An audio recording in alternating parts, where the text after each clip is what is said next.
踏入65歲，好多老友日日按坊間流傳嘅養生法子操持起居，朝早長途快，走出一身大汗，閒時不停飲各式涼茶潤喉，三餐之外輪流煲人參、阿膠滋補湯，為咗控油脂，索性長年淨食白灼青菜白粥。遇見心頭煩惱，就一味忍氣唔肯傾訴，自以為步步緊跟長壽竅門，實際身體一年比一年虛弱，時不時心慌氣短，胃口不振，痰多咳喘，腰膝發軟，年年驗身，各項內臟指標持續下滑。好多人只歸咎歲數自然衰退，卻唔曉得問題根源藏在每日重複嘅5種錯誤習慣，日復一日，靜靜消磨心肝脾肺腎僅存元氣，等到內臟虧損積重難返，先後悔長年誤入歧途。我做電台講義理淺談養生幾十年，接觸元朗鄉村、九龍公屋、港島唐樓，無數退休長者聽盡各類亂掉身體嘅真實遭遇。今日唔講深奧醫書條文，唔推銷昂貴藥材補品，只用茶樓街坊都聽得明嘅大白話，逐樣拆解5類害人養生誤區，講清每一種習慣對應損傷嘅內臟，剖析長遠累積出嘅各類慢性病，再配備家家都能夠執行嘅平和調養方式。65歲之後，五臟陽氣本就逐年衰減，再也經唔起無謂節損，及早糾正日常壞習慣，先能夠少受病痛折磨，安靜自在度過退休年月。好多長者一聽養生2個字，第一念頭就係要大量運動排走毒素，於是天未光就出郊野公行山疾走，一動2、3個鐘，直到衣衫完全濕透先肯返屋。身邊同輩仲互相攀比出汗多少，認為汗水出得愈多，體內濕熱就愈容易清除，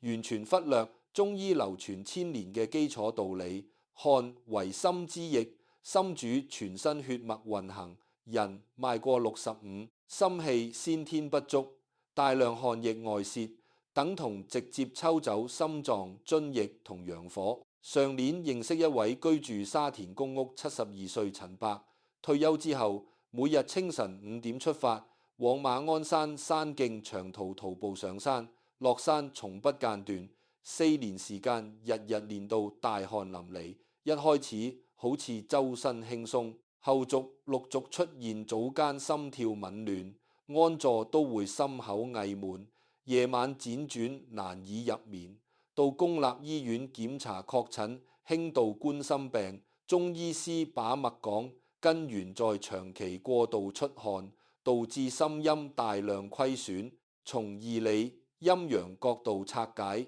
心屬火臟，人體夜間靜臥之時，心陰得以逐步修復，清晨陽氣剛剛升騰，只適合輕柔舒展肢體。一旦過度勞動，令毛孔全開，津液流失，心火失去津液制衡，虛火上浮，自然衍生心跳雜亂、血壓起伏不定、各類不適。65歲人群心臟泵血能力逐年減弱，血管彈性持續下降，長時間暴汗等同日日透支心臟底蘊，短期只會覺得渾身疲累，積年累計就會演化成心律不齊、長期胸悶等慢性心臟問題。仲有好多老友運動完即刻凍水解渴，對住冷風吹，汗孔張開之時，寒邪直衝心經，雙重損耗之下，心口隱痛，發作頻率只會愈來愈高。坊間仲有另一種普遍誤解，覺得無論春夏秋冬，遇高溫時分外出運動，出汗排毒效果愈佳，甚至刻意加厚衣衫焗出一身汗。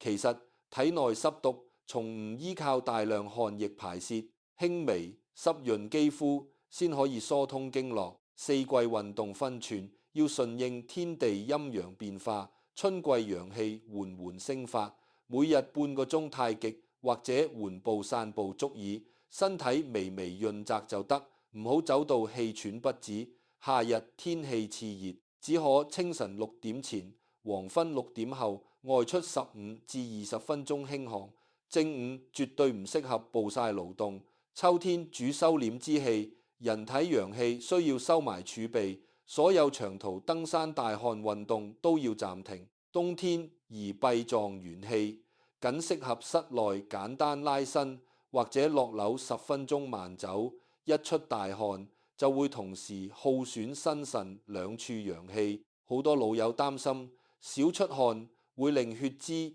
淤塞血管，其實唔需要劇烈運動，每日20分鐘慢行搭配睡前輕柔內關勞宮兩處穴位，一樣能夠順暢血脈，同時唔會耗散心液。除咗清晨長途徒步，好多場夜晚參加大場廣場舞，節奏急促，動作幅度偏大，跳到滿身濕透先肯散場。夜晚本該是心臟修復黃金時段，過度活動出汗會令心陰無從補充，日積月累，夜夜失眠心悸。呢就係第一個幾乎所有長者都會踩中嘅養生陷阱，看似排毒長壽，實則持續掏空心臟元氣。跟住要講第二個滿街流傳嘅養生謬誤。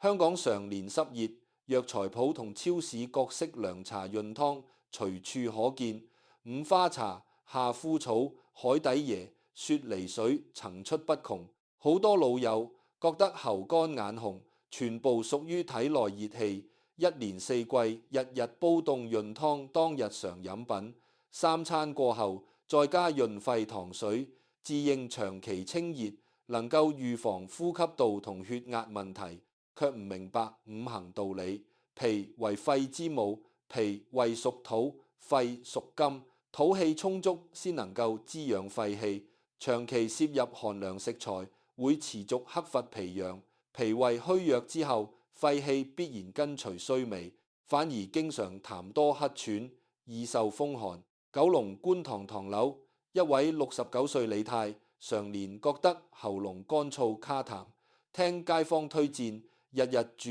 海底南北杏雪梨凍水，一口氣堅持3年。初期喉嚨短暫舒緩，後續逐漸變得食乜都冇胃口，食少少油就胃脹腹瀉，成日白痰咳唔清，行幾步路就氣短，去中醫調理，師傅診斷脾陽虛到極點，連帶肺氣大損，根源就係長期飲用寒性潤品，拆解人體內在陰陽。人過65，脾胃先天後兩重陽氣同步減少，持續攝入雪梨、海底椰一類寒涼食材，如同每日在運轉嘅脾胃鍋底加冰，脾胃無法附屬五穀，吸收唔到營養，五臟全部缺乏氣血供給，肺失去母臟滋養，自然容易外感。與此同時，脾胃無力代謝水濕，體內積聚濁氣痰液，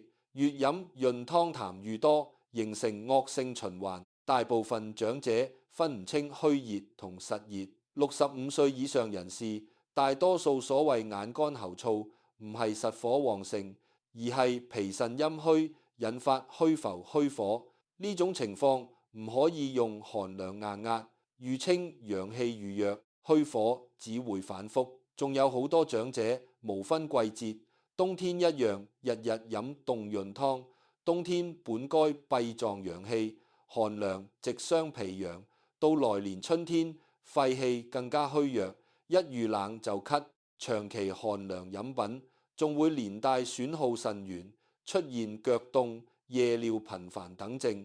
一款飲品同時損傷脾、肺、腎三臟，係第二個極多長者踩坑嘅養生謬誤。第三種家家常見養生誤區，年紀大身虛就要日日大量進補，人參鹿茸阿膠各類滋補湯輪流煲，盲目厚重滋補會怨塞脾胃氣機，鬱滯肝火，同步損傷肝脾兩臟。街市藥材鋪滋補品銷量常年居高不下，60、70歲長者普遍存有體虛就要大補嘅觀念。每逢周日購買昂貴滋補食材燉煮，一日人參水，隔日阿膠羹，每週鹿茸老雞，忽略虛不受嘅中醫基礎常識。65歲之後，脾胃運化能力大幅衰退，厚重膠質滋補品堆積，中焦無法分解，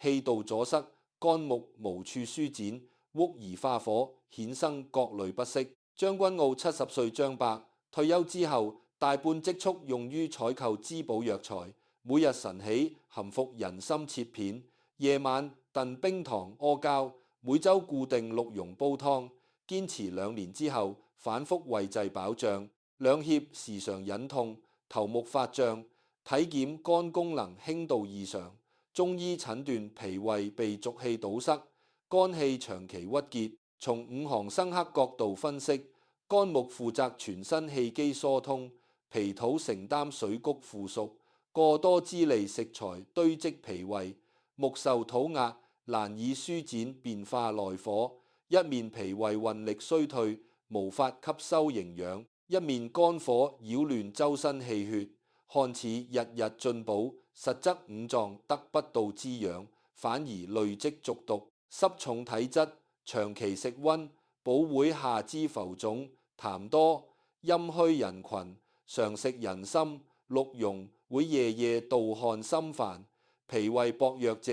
持續進食，阿膠會常年消化不良。市面上各類滋補口服液丸劑宣揚抗衰老調三高，好多長者不惜花費高價成套購買，每日定時服用，長年濁氣滯留中焦，容易誘發甲狀腺、乳腺結節一類問題。真正適合老年嘅調養模式，以平和清補為主，每10日一次淮山蓮子瘦肉湯，2周少量黨參泡水即可。厚重滋補品1月最多1次，盲目日日進補係傷肝傷脾嘅常見養生錯誤。第4個隱藏最深內傷源頭係長期壓抑所有情緒，如委屈怒氣，一味隱忍不宣，自認平和修身，實則鬱結肝氣，耗損脾心兩臟。香港好多退休長者面對仔女、手足、金錢家事矛盾，全部獨自吞落，唔願意同旁人傾訴煩憂，覺得發脾氣係缺乏修養，日日將不滿撞心底，夜晚輾轉思慮，唔曉得七情對應，五臟損傷規律，怒氣鬱結傷肝，思慮不休耗脾，憂愁長擾心神。葵青75歲陳婆婆，屋內子女分產爭執，長年獨自隱藏委屈，表面笑臉迎人，每夜失眠，持續2年，2側肋骨隱痛，食慾大減，中醫把脈確認長期肝鬱脾損，肝臟主氣機暢通，適度宣泄情緒，木氣方能舒展，長期壓抑怒火，鬱積肝經，化虛火，衍生頭暈眼勞、血壓波動，持續思慮會氣結傷脾胃，腐屬之力下降，胃口衰減，鬱悶久久不散，亦會擾亂心陰，造成多夢易驚、心慌氣短。好多長者誤解養心等同忍讓包容，真正心平氣和，唔係壓抑情緒，而是合理疏導。閒時同老友茶樓閒聊，傾吐心事，培養種花寫字，轉移思緒，唔獨自閉門鑽牛角尖，長年情緒鬱結，唔會即刻重病，卻日日一點點抽走肝、脾、心、元、氣，屬於無聲無息損耗內臟嘅養生盲點。第5個，覆蓋全港長者飲食謬誤，極端戒油戒鹽全程全素，以為穩定三高養腎，長期精微營養不足，導致腎精虧損，連帶心肝肺氣血缺乏來源。網絡養生資訊大肆宣揚老年零油脂清淡飲食，不少65歲長者徹底捨棄雞魚蛋奶，每日只食白粥白灼青菜，半年1年之後陸續出現腰膝酸軟、手腳無力、記憶衰退等症，屯門72歲吳伯興度血壓偏高之後，完全斷絕動物性食材，轉全幾乎唔放有鹽，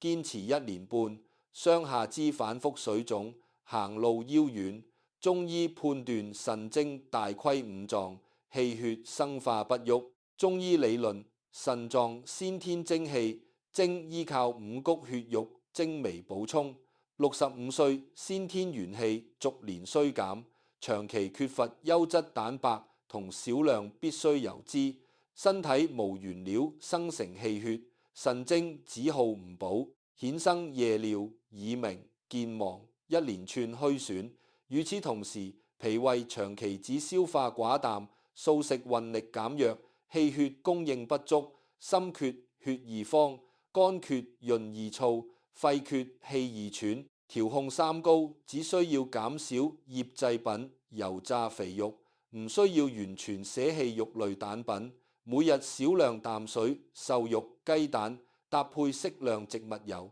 腎精方能持續得到滋養。過度極端素食會掏空先天之本，係眾多長者越養越虛嘅核心緣由。講完5大每日損耗五臟嘅養生錯習，不少老友先猛然察覺自身多年養生模式全部存在漏洞，好多人同時踩中2、3類謬誤，多重內傷疊加，內臟元氣逐年稀薄，各類慢性虛弱症狀接踵而來。電台多年聽眾數據統計，同時存在3項及以上錯養生習慣嘅65歲長者，80%常年同時患有2種以上內臟虛損、慢性病，年年購買大量補品就診調理，卻從未改變日常選緣行為。調治只治標唔治本。隨後逐項對應講解平和調養方式，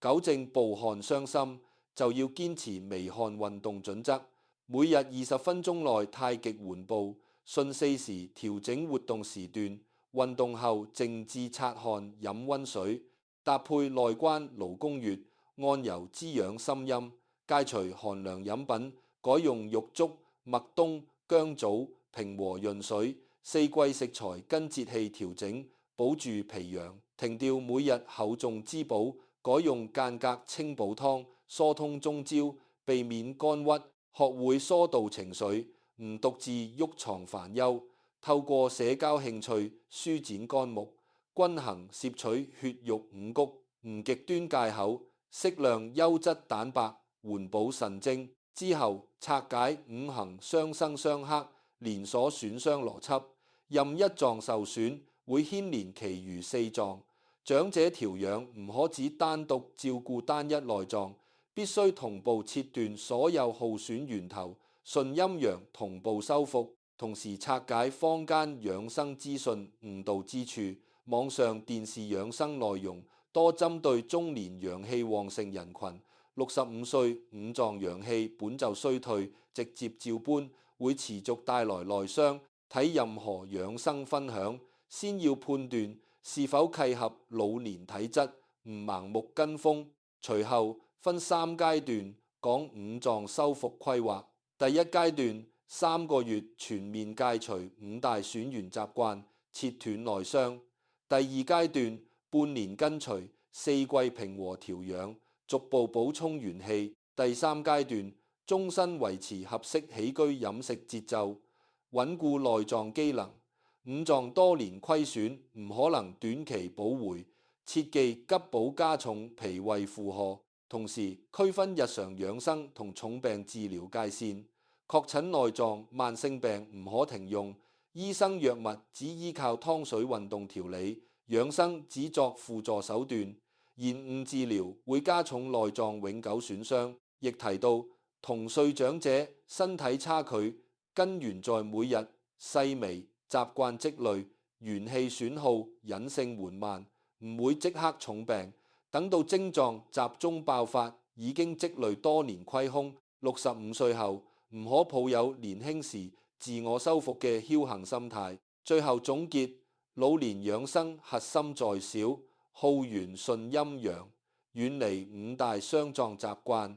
平和起居飲食心態，方能減少晚年病痛，唔需要常年往返醫院，先係屬於65歲老友最真實長壽之道。好多老友聽完整套5個損耗五臟嘅養生謬誤同配套調養方法，仲會透過電台熱線提出各式全新疑惑。有唔少人問起市面上層出不窮嘅家用養生器械真偽，好多長者花重金購買艾灸儀、遠紅外電、磁療飾品、脈衝按摩儀，日日長時間使用之後，反而頭暈失眠。呢一類器械隱藏損耗，從未在前文詳細講解。明火同電子艾灸長時間大面積使用，陰虛長者體內津液會持續被燥火蒸散，心陰肝血同步虧損。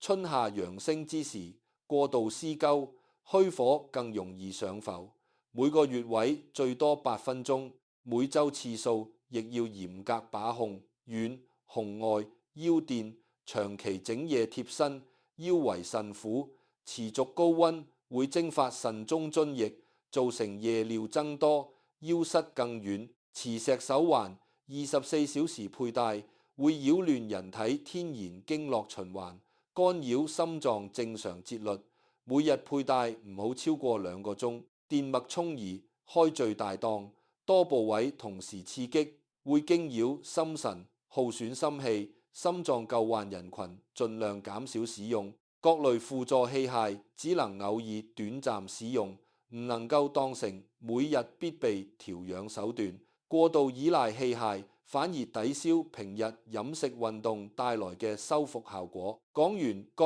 類器械暗藏風險，跟住講季節湯品亂配帶來隱性內傷。好多長者照搬網上季度食譜，唔結合自身當下體徵調整。春季木旺本宜輕健脾，陰虛長者跟風，日日寒涼清肝湯。一季落來，脾陽持續減弱，入夏之後肺氣虛弱，咳喘不斷。夏季火旺適宜溫潤，濕重長者長期飲羊肉燥湯。心陰被持續綽耗，夜夜心煩盜汗。秋天宜收斂，仍舊日日雪梨凍湯，會不斷克伐脾土。冬季宜溫和固本，陰虛人群大量鹿茸、杜仲燥湯，周身虛火難平。季節湯唔能夠一刀切，每半個月觀察自身痰色、胃口、夜尿情況，調整食材。喉乾盜汗，減少一切燥性食材。白稀痰多，適量健脾。唔跟隨大眾統一食譜亂煲，避免單一臟器一季持續受損。隨後拆解晨起一連串容易忽略嘅選元細節。醒來猛然坐起，會衝擊老年彈性不足嘅血管，誘發頭暈心慌。醒後大口灌冷水，瞬間壓抑剛剛升發嘅脾陽，一日消化力大打折扣。正確晨起流程係睜眼、靜臥3分鐘，活動四肢，緩緩側身落地，小口分次飲溫開水，簡單幾個動作就能守住晨起心脾陽氣。飯後即刻躺臥，亦係常見壞習慣。脾胃腐熟之時，氣機需要下行，躺平會阻滯中焦，濁氣堆積，衍生胃脹痰多。飯後最少散步15分鐘再休息，協助氣機順暢升降。單一藥食同源食材，長期每日食用，同樣會打破五臟陰陽平衡。連續數月，菊花泡水，長期寒涼傷脾，全年無憂。大量枸杞燉湯，冤滯中焦。任何調理食材都要間斷搭配，每周最多2至3次，輔以中和屬性嘅配料。唔長期單味偏性進食，長時間翹腳坐，過晚進餐，無節制曬太陽，隨意長期服用中成藥，長時間釘小字，損肝血，憋尿，耗腎。梅雨季唔控室內濕度，午睡過久，塑膠器皿呈滾水，密閉空間，同寵物長時間相處等數十個微小日常細節，都會每日微量消耗五臟元氣。前文未曾完整梳理，翹腳壓迫下肢神經，每日數小時累計腰膝酸軟。夜晚8點後大量進食，強迫脾胃夜間運作，無法休養復原。正午長時間暴曬陽光，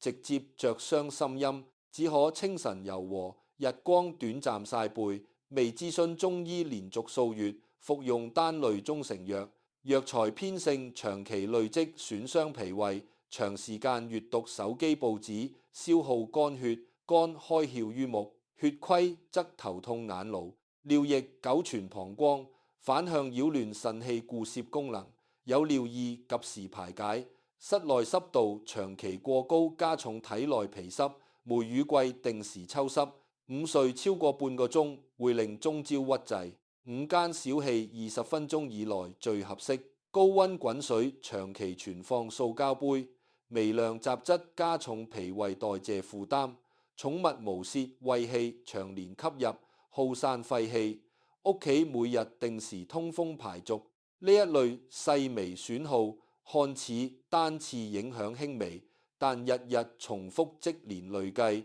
會同五大核心錯雜疊加，拖慢五臟修復速度。講完起居微小，耗元細則，再切入全身從未提及嘅住宅五行氣場對五臟影響。每日10幾個鐘停留嘅居所格局擺設，濁氣流通，直接左右陰陽平衡。睡床直對大門，鏡面對床，夜風直吹枕頭，分別擾亂心神，抑制肝木，持續損耗肺陽。廚房屬火，緊鄰睡房會長年滲入燥氣，夜晚深陰難以安撫。廁所濁氣長時間飄散客廳、飯廳，每日3餐，脾胃受濕濁侵擾，消化能力持續下滑。屋內雜物堆積，牆角、床底，阻礙全屋氣機流轉。肝木無舒展空間，容易易怒脹痛。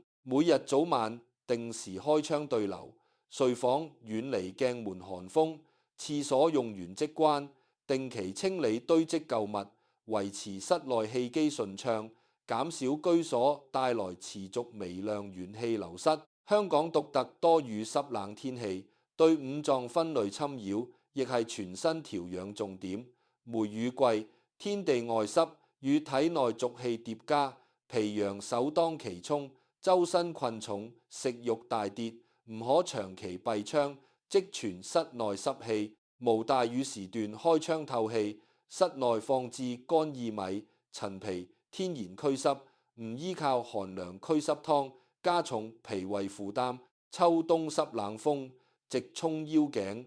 腎陽肺氣雙重受損。外出做好腰頸保暖，返屋擦乾身體濕氣，使用厚棉墊隔絕地面寒濕。夏秋驟冷驟熱，交替容易擾亂心脈，出門備薄外套，室內冷風唔直吹心口，減少心陰損耗。同歲老友調養進度參差不齊，背後3大隱藏因素從未拆解，分別係先天五臟稟賦、年輕長期體力精神勞損、數十年沉澱深層情緒鬱結。先天腎心本源偏弱人群，同樣調養恢復速度天然更慢，需要每半月1次平和黑豆小米粥，緩補先天虧損。唔使用燥烈厚重補品。年輕時長時間透支身體，中年埋下隱藏內傷。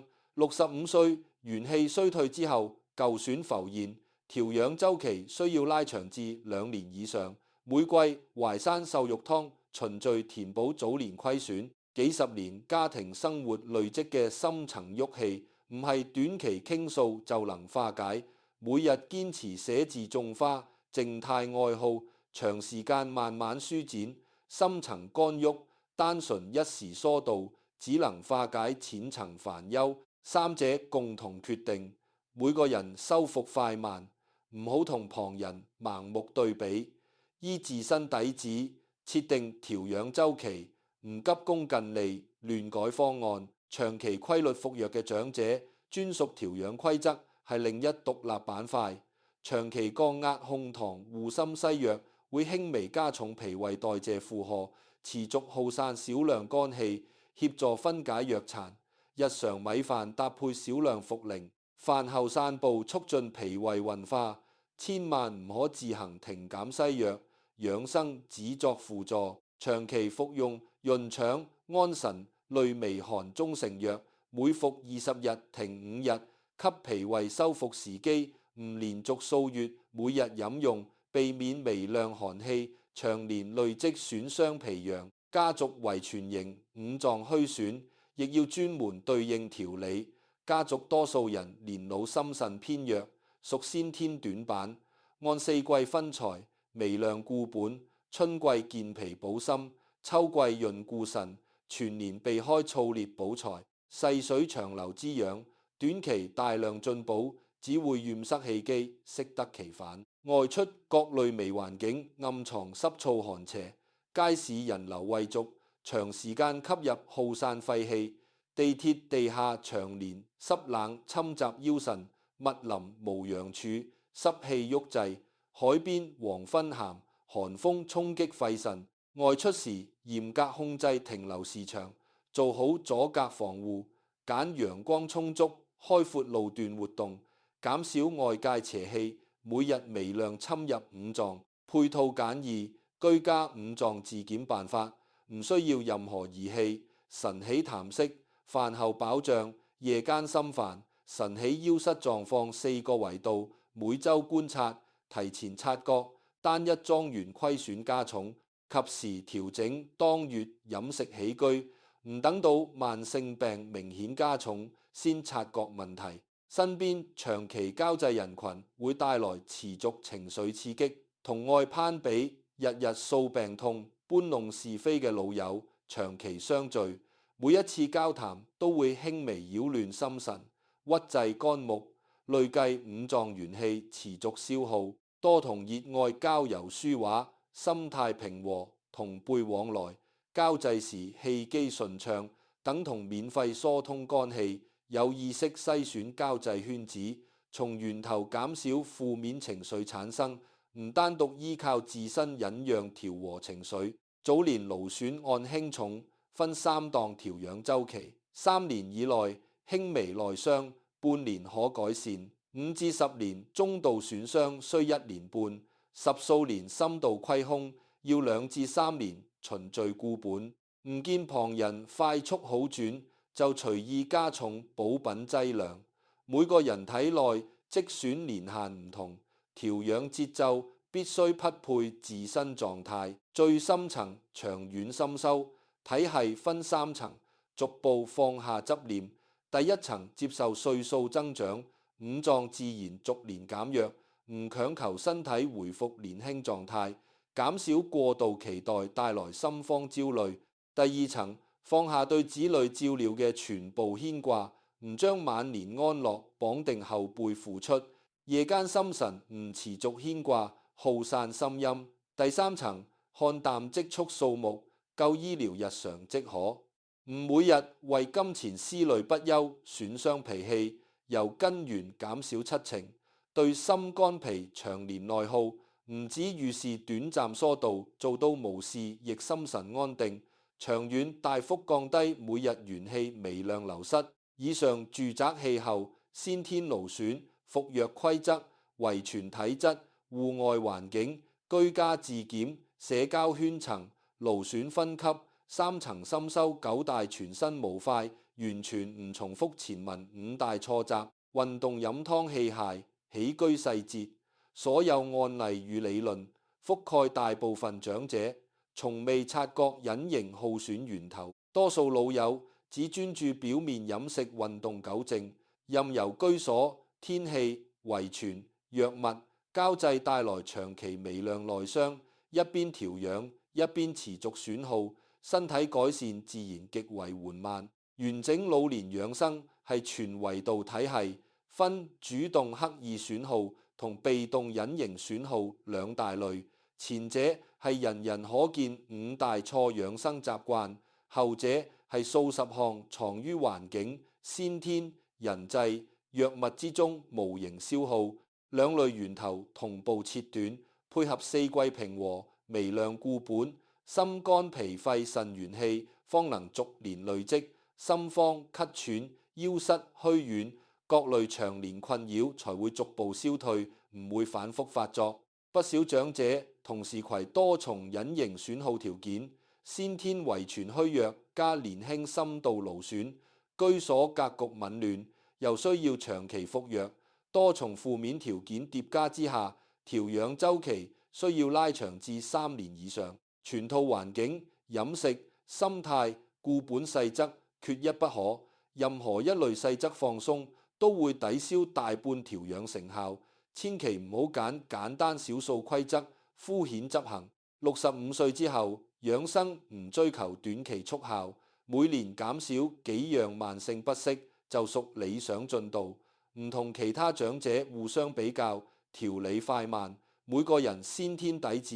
年輕經歷、居住環境、服藥需求都存在巨大差異。專心維持屬於自身全套完整調養方案，順天地陰陽減少，一切主動同無形元氣損耗，慢慢積累先天後天五臟本源，日日微小平和滋養累積成，年底明顯體質提升，晚年唔需要常年往返醫院，先係屬於65歲老友最真實長壽之道。世間流傳無數昂貴補品、高端養生儀，單一特效偏方都唔係長壽核心。真正適合65歲老友嘅養生之道，藏在每一日細微選擇之中。管住5大刻意傷臟習慣，同步打理好居所、天氣、人際、用藥、先天底子各類隱形耗損源頭，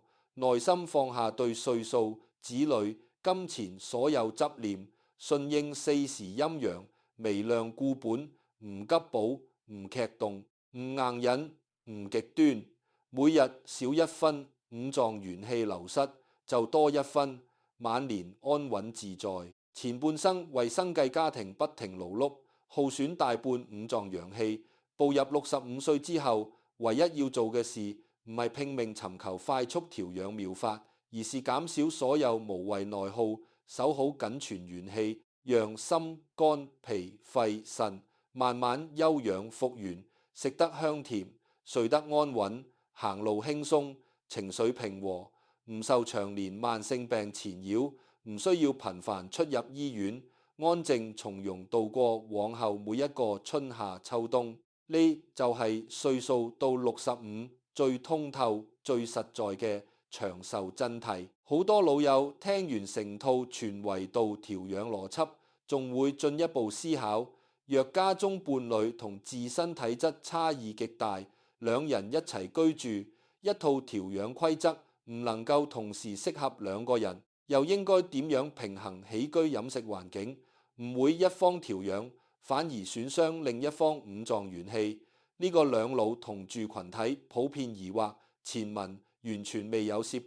今日獨立展開完整講解，全程唔借用從前任何案例，專門針對老夫老妻同居養生衝突拆解平衡方法。一戶兩位長者常見體質差異分4類組合：一為一人陰虛易燥，一人陽虛畏寒；二為一人脾濕痰多，一人胃熱易渴；三為先天腎強，先天腎弱；四為心氣充足，時常靜心，同心虛容易心慌。每一種組合，日常湯水、室內溫濕度、運動時辰、食材選擇都容易產生矛盾。單純按照其中一人體質安排生活，另一人會每日持續受損。第一類陰虛配陽虛組合，陰虛一方忌燥熱食材，陽虛一方需要少量溫和滋養。平日煲湯採用中和配方，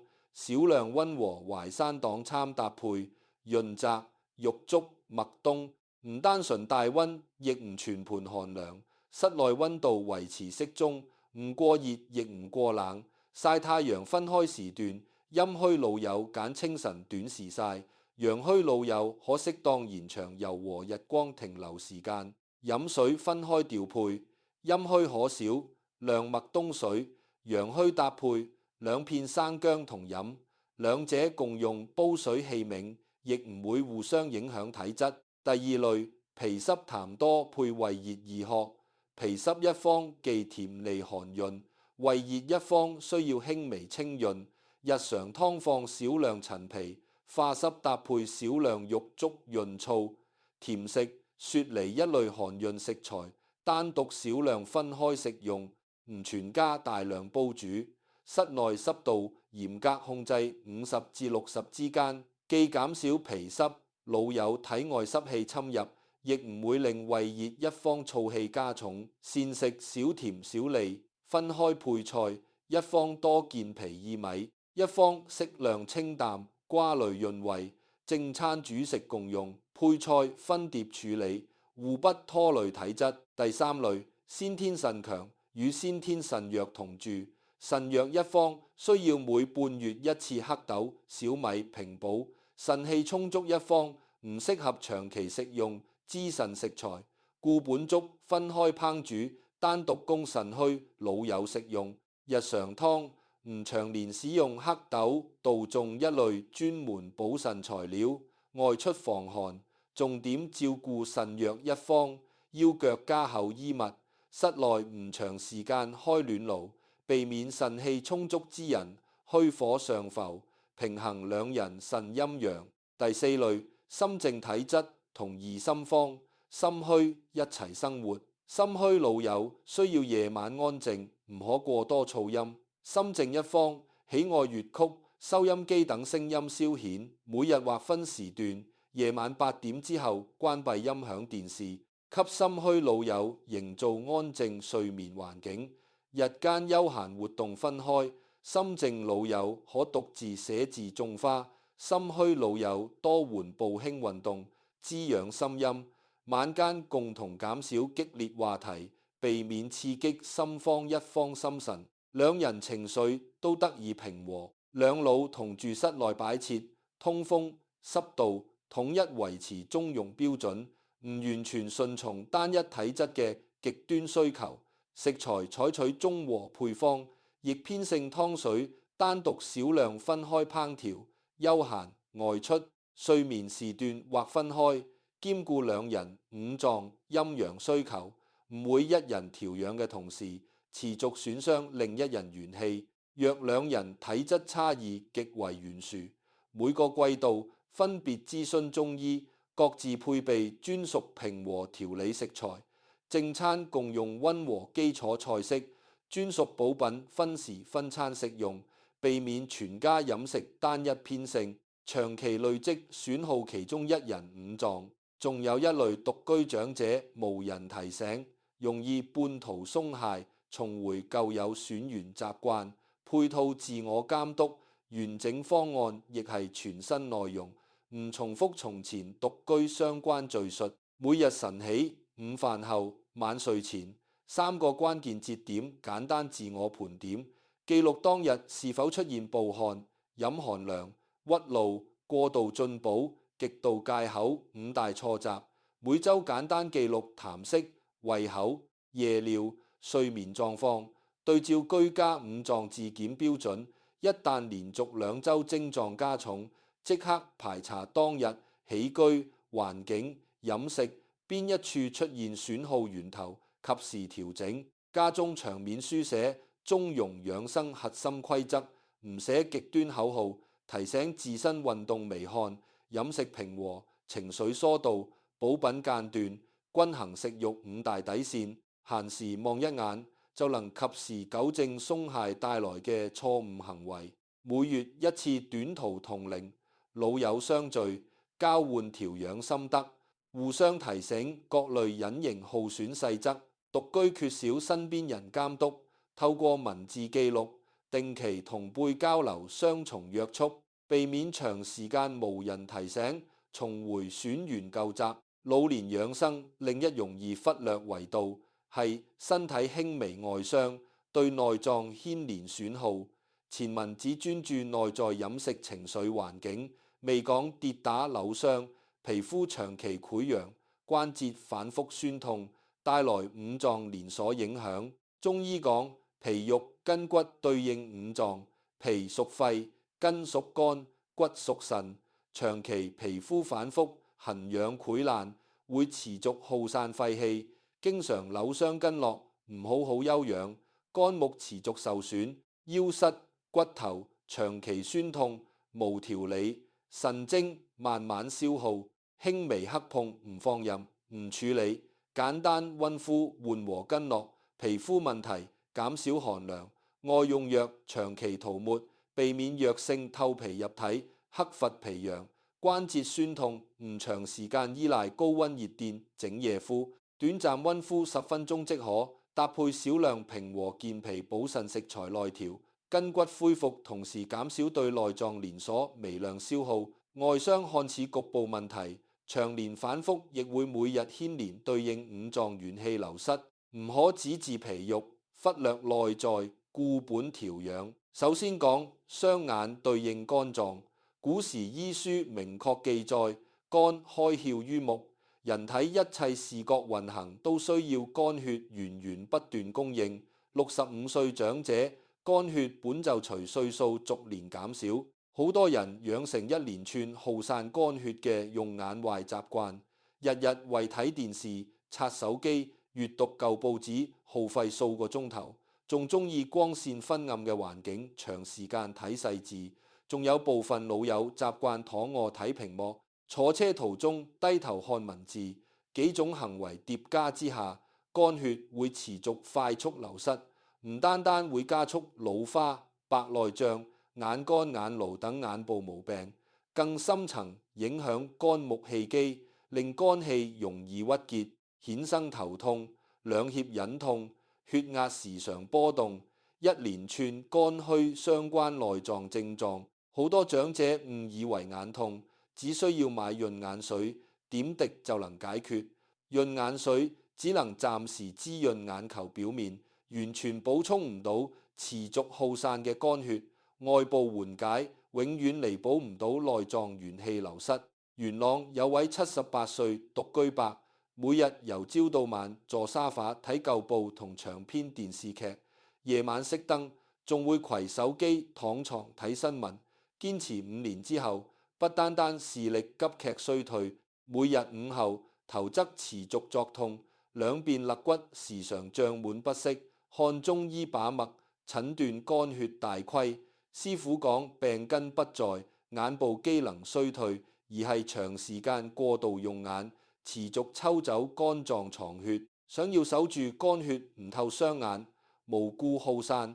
首先要訂立硬性用眼時長規矩，每連續睇文字屏幕30分鐘，必須抬頭遠望窗外遠處綠樹或者遠景5分鐘，讓肝血暫時回流休養。室內光線一定要充足，唔可以關燈躺臥睇任何電子產品。坐車行進途中唔低頭閱讀細小文字，閒時唔好長時間盯住單一細微物件。每日抽10分鐘閉目靜坐，雙手搓熱，輕敷眼球，簡單動作就能減輕肝血消耗。輔助護養亦唔使用昂貴藥材，每日晨起用溫水洗淨眼周，唔隨意用裝手揉搓雙眼。每半月用少量菊花搭配極微量紅棗滾溫水，輕敷眼外側，指外敷唔大量內飲。避免寒涼入皮，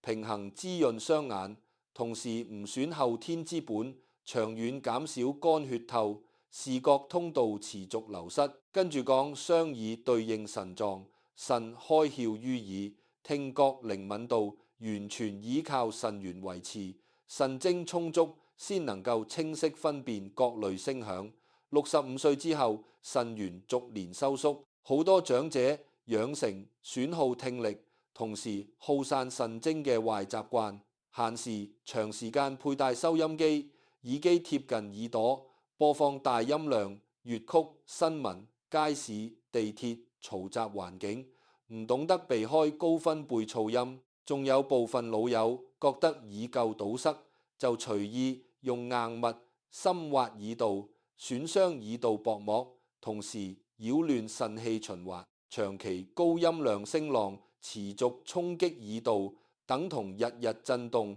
耗散腎中精氣，會加速耳鳴、聽力衰退，連帶衍生腰膝更加酸軟、夜尿次數增多、記憶力退步一連串腎虛症狀。好多長者以為耳鳴只係聽覺老化，單純購買助聽器應對，卻唔曉得根源係長期噪音，持續消耗腎源，外部器械只能放大聲音，完全無法填補流失嘅腎精。九龍深水埗一位73歲阿姨，每日佩戴細耳機，全日播放粵曲，無論買菜在家做家務都唔摘下。3年之後，時常持續闡明式耳鳴，夜晚響到無法入眠，晨起雙腳軟弱無力。中醫調理時強調，必須減少高音量長時間聽聲，配合溫和固腎嘅五官護養方式。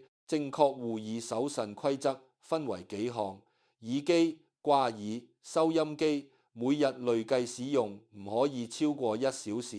音量調至僅僅清晰聽到嘅最低限度，唔貼緊耳道長時間佩戴。街市、地鐵、廣場高分貝嘈雜場所，盡量縮短停留時間，必要時用輕柔棉塊輕輕隔絕部分噪音。清理耳垢，只可用柔軟棉棒輕輕測拭外側，唔使用牙籤、髮夾一類硬物深挖內耳道。每日睡前用雙手掌心輕輕覆蓋雙耳，輕輕按放10幾次，借由掌心溫氣溫和疏通耳周神經，唔使用燥熱藥材分耳，避免燥火上浮，耗損腎陰，守住聽覺，同時減少腎源透耳道無故流失。第三，講口鼻之中嘅鼻腔，肺開竅於鼻，呼吸順暢與否，全靠肺氣支撐。鼻腔持續受邪氣侵擾，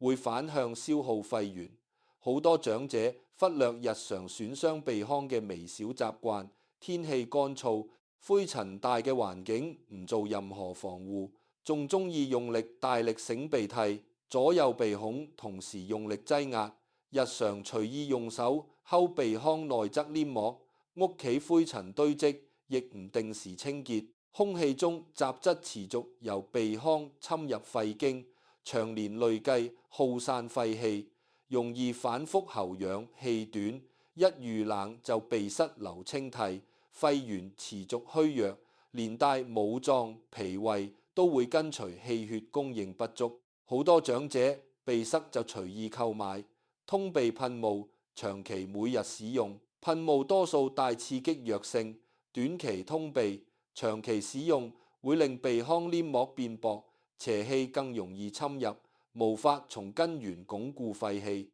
港島西環一位70歲伯伯，從來唔習慣清理屋企灰塵，落街買菜亦唔避開路邊灰塵，天乾時成日用手摳鼻。2年之後，每逢轉季就嚴重鼻塞咳喘，稍微行路就氣促，肺氣虛弱，根源就在鼻腔，長期受濁氣刺激。護鼻固肺嘅簡單規則：灰塵大、秋冬乾冷，出門攜輕薄紗巾遮擋口鼻，減少雜質，寒氣直接侵入。擤鼻涕分開單側輕力處理，唔兩邊同時大力擠壓，損傷鼻內黏膜。每日晨起用溫開水輕柔清洗鼻腔外側。屋企每2日簡單擦拭窗台家居灰塵，減少室內浮塵。閒時用雙手食指輕輕按揉鼻翼兩側迎香穴，每次5分鐘，溫和疏通肺經通往鼻腔嘅氣道。唔使用寒涼通鼻藥水，長期依賴透過日常細微護鼻，守住肺源，唔持續透呼吸道消耗。第四，講舌頭對應脾胃，舌為心之苗，亦同步反映脾胃運化狀態。日常過度重味，進食速度過快，長期食滾燙食物，都會損傷舌部脈絡，反向削弱脾胃陽氣。65歲長者脾胃本就負纂無力，好多老友習慣滾燙滾熱嘅湯水滾粥即刻入口，舌頭長期受高溫灼傷，味覺會快速退化，越來越依賴重鹹重辣刺激，重味食材又會加重脾胃代謝負荷，形成惡性循環，脾胃陽氣持續被雙重損耗，衍生食慾差、飯後滯脹、大便溏軟一類脾虛症狀。好多長者味覺減退，只會不停加重調味料，完全唔察覺滾燙食物，灼傷舌脈係源頭。單純加重鹹辣，只會進一步耗損脾陽。荃灣一位76歲長者，每煲湯滾沸之後，即刻大口飲用，10年之後味覺大幅衰退，宰落雙倍，鹽鮮覺有味，長期胃脹唔消化。中醫診斷脾胃陽氣被長期滾熱刺激慢慢耗散，護舌健脾核心細則，所有湯粥菜後放置溫和唔燙口，先進食，絕對避免滾燙食物接觸舌頭。進食速度放慢，每一口細嚼20下先吞咽，減輕脾胃瞬間負荷，減少過重鹹、醃製、辛辣調味。味覺退化唔靠重味刺激，透長期溫和飲食，慢慢修復舌部脈絡。每日飯後用溫水輕輕漱口，清理舌面殘留濁味，唔用粗糙牙刷大力擦舌面。輕柔維持舌部經絡順暢，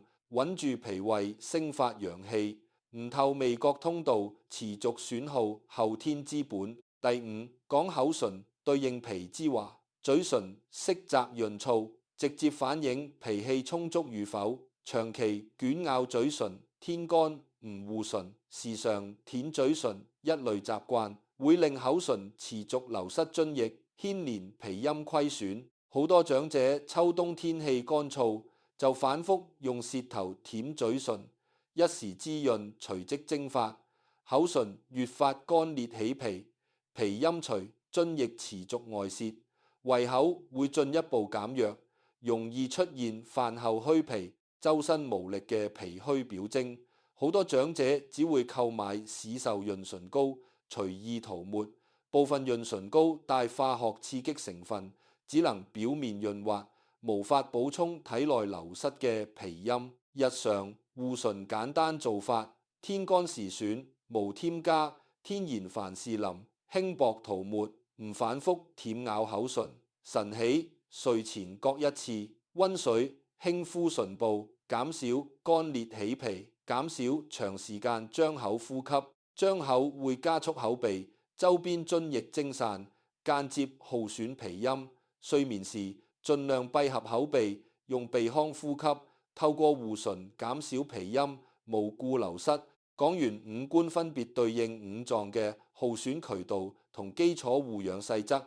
仲要延伸五官與五臟互相牽連嘅連鎖損傷邏輯。好多長者單獨損耗一處五官，會牽連對應內臟，內臟虛弱之後，又反過來加重五官退化，形成雙向惡性循環。譬如長期過度用眼，耗散肝血，肝虛之後，雙眼更容易乾澀疲勞，愈睇愈累，愈累愈想，長時間睇屏幕打發時間，持續循環肝血只會愈來愈少。長期高分貝聽聲耗散腎元，腎虛之後耳鳴聽力衰退加重，又會不自覺加大音量，繼續消耗神經。想要打破雙向損耗循環，唔單單要做好五官每日護養，仲要同步對應鞏固底層五臟元氣。護眼搭配閉目養肝，護耳搭配掌心溫腎，護鼻按揉迎香固肺，護舌護唇溫和健脾。五官外部護理同內臟固本同步進行，先能夠切斷互相拖累嘅惡性循環。唔會一邊調養內臟，一邊透過五官持續流失元氣。隨後要講另一個從未提及嘅全新層面，長者體液流失隱藏五臟損耗、汗液、淚水、口水、痰液、尿液、大便之中嘅精微物質，全部係五臟氣血轉化而來。過度排泄各類體液，等同無規律抽走內臟精微。前文只輕微講過大汗傷心，其他各類體液過度流失，從未完整拆解。首先講過度流淚傷肝，淚為肝之液。好多長者睇悲劇劇集，回憶舊事，無節制，持續落淚，一次半次影響輕微，長時間痛哭，每日反覆傷心落淚，會持續耗散肝血，同過度用眼造成嘅肝虛效果相似，衍生頭暈眼勞、兩脅不息。遇到傷心畫面，適當轉移視線，唔長時間沉浸悲傷劇情，回憶往事容易動淚，就多同老友傾訴，轉移話題，減少無端大量流淚，守住肝液。其次係口水過少或者過多都損脾胃，口水為脾之液，整日乾燥無口水代表脾陰虧，時常不自覺流口水代表脾陽虛，兩種狀態都反映脾胃運化失衡。唔好時常刻意吐口水，閒時輕閉，口唇生津，少量緩緩吞咽，輔助滋養脾氣。痰液過多，前文僅提濕氣，未講長期刻意反覆咳痰，會耗散肺津。